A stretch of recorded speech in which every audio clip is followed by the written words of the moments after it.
som de trovão.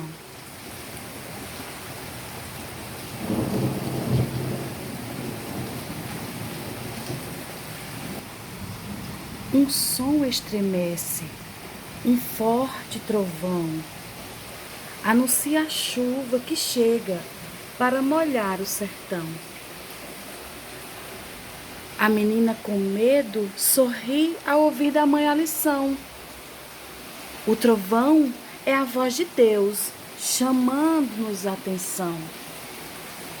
E brilha uma luz lá no céu, acende no coração a esperança, como quem pisca o olhar, como quem chama a criança. E por fim, quando chega a chuva e toda a terra começa a se molhar, e a menina toma banho de chuva para com Deus conversar. A menina que sabe chover.